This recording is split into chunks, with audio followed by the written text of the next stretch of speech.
Hey guys, welcome back to Turtles Hot Rods. Today, we're going to build quad exhaust on a street bike. So, in the last video you saw where I modified the pipes up until about right here. But this video is going to be a little bit shorter. It's mostly just going to be me going through the building process of making the tips and the rest of the pipes. Enjoy. Alright, so but you've been wondering what we're doing for an exhaust tip, and we're gonna have 4 of them, and they're gonna look something similar to this, although the alignment needs to be like that. So I need to have them spaced evenly up and down and side to side. So what I'm gonna do, I'm gonna start with the top one, and I'm gonna tack weld it to the table, and then I'll come down here, and I'll place this one where I want it, and then this one where I want it, and then this one where I want it. And I'll tack weld them and make sure they're all perfectly spaced out. And then I'll take my rods that I have here and lay that across there and do a tack weld and a tack weld just to hold them in place. And then I'll cut this away so that I can move it, and then we'll attach this to the bike and build the exhaust to the tips.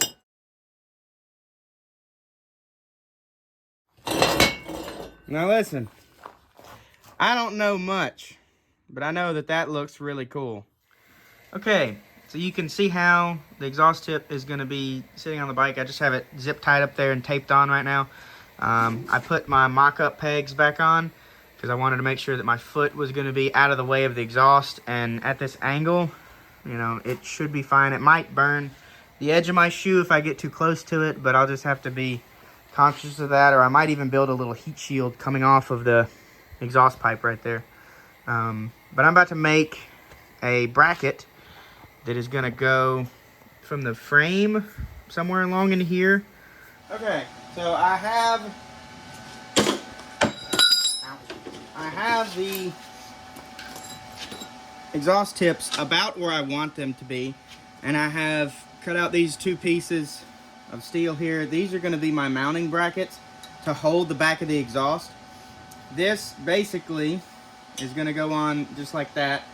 I'm not going to weld this to the frame, but I am going to weld this in to the pipes, and then this little piece here, cut at the same angle as that, will be welded to the frame, and I'm going to drill a hole in there so that this bolts on to the frame of the bike to hold the exhaust tips in place. And it'll go something like that.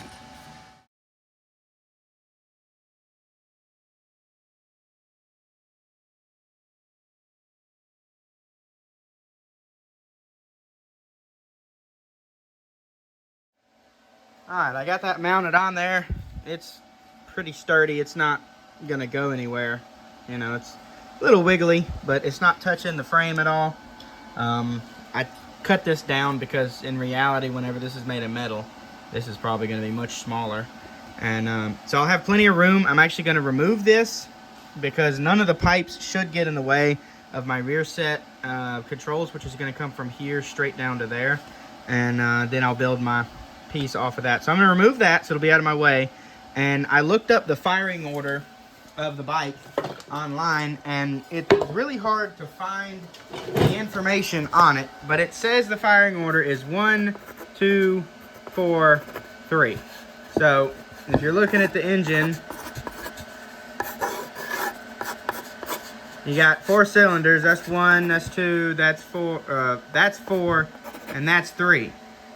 So the firing order though, 1, 2, 4, 3. That's this one, that one, this one, and that one. So what I'm gonna do, because I had a cool idea the other day. This is 1, that's 2, this is 3, that's 4. I'm gonna connect that pipe to the very top, and then I'm gonna connect that one to the one under it, and then this one to that guy, and then the last pipe to the very bottom. And what that should do is it'll make the firing order when the bike is idling or possibly shooting flames. So if it's idling and you can see the exhaust like if it's cold outside, it'll be, it's not going to be all over the place. It'll be like your fingers, like whenever you do your fingers like this. It'll be doing like that. It'll look cool. And I can do it, so I'm gonna do it.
Now that it's built, I gotta weld it all up, and this is gonna take some time, and I gotta do a couple of things. So if you notice, the tubes jump over each other. You know, that's what headers do, and I can't get to the back side of some of my joints whenever they're all together. So I'm going to disassemble it by cutting this pipe loose right here, and this one loose right here, and then finding somewhere on the other end to let them loose. Probably just gonna go from the joint where they go onto this, onto the tip section, and I'll pull those two joints off, and I will fully weld up these tubes off the bike, grind them, make them pretty, and fully weld up the whole header, grind it, make it pretty, and then put it back on, and then weld it up and grind it and make it pretty. So I'm gonna start welding and set up a time lapse because I'm gonna be here a minute.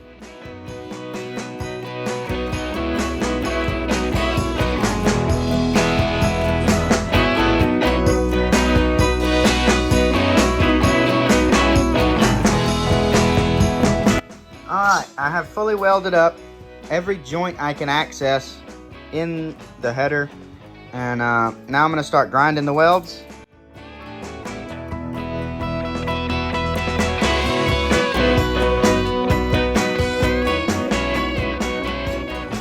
What do you have to say?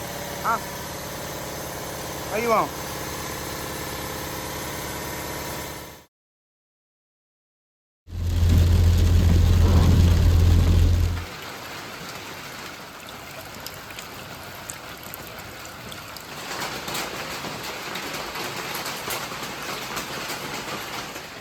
Well, it's day 7,936 working on this custom exhaust header, and I'm about tired of working on it. So I'm going to try to get it knocked out right here for you guys. It's raining. It's a dreary day, but I ain't got nothing better to do than work on these pipes. So let's get them finished up. I got Friday night, I stayed up till 2 in the morning getting all my welds grinded on this section of the pipe. All I have left to do, I got to grind these welds, and then I got to put these guys back onto those pipes, weld them on, grind them. Then I'm going to take a DA sander with 80 grit and then 220 grit, and I'm going to slick out all the welds that are easy to get to. And I'm going to try to sand all this rust off so that my paint job will stick, because we're going to paint this thing silver. I can't afford to chrome plate it. I went up to the chrome shop a couple days ago and asked the guys up there how much it'd be to chrome plate this unit, because that would look really cool, but he said it would be in the thousands of dollars. Like, not more than one, but more than $2,000s of dollars to chrome plate this thing. So that's just, you know, a smidge over budget by about $1,000 or $2,000.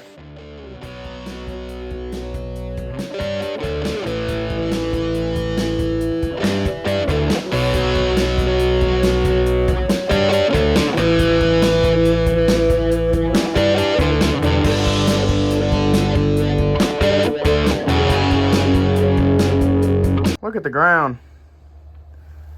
That is an absurd amount of dirt come off of these headers. Grinding dust.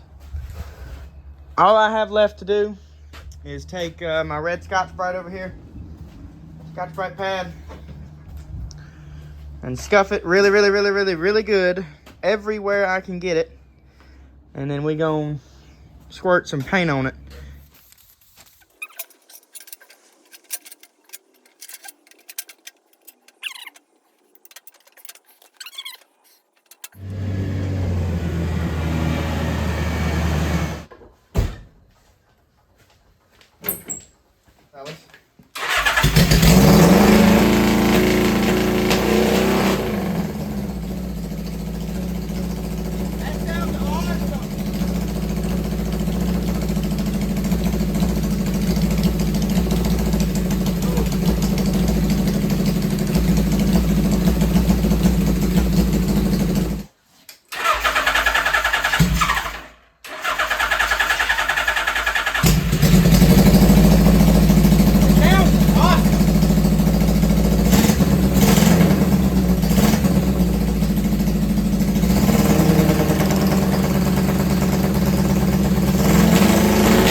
Well, now that you've seen it run, you're probably thinking the same thing I'm thinking. That thing runs like ass. I would agree. It seems like this cylinder is extremely rich. This one is down on compression, so don't know what that means. It's putting, you know, it's still putting out air, but it ain't as strong as the rest of them. My spark plugs I ordered were incorrect, so it could be spark plugs. Don't know. I definitely am going to have to take those carburetors off and figure out why that one is so rich. That one is the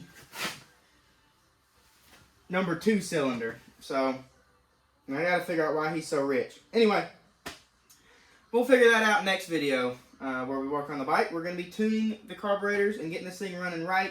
I mean right. And then we're going to take it for a test drive. So I've been wanting to ride this thing for a little while, and we'll really get to hear what it sounds like then. But I can't really go that fast because I don't have good tires. I'm probably going to only be going 20 miles an hour, but we'll take it for a ride next time. Thank you guys so much for watching. If you enjoyed this short video, check out some of my longer videos on the bike, including the one where I got it running after it sat for 20 years. I fixed the brakes, you know, started modifying it into this cafe racer, and I got a bunch of videos on this 69 C10 I've been building. Thank you guys so much for watching, and I'll see you next time.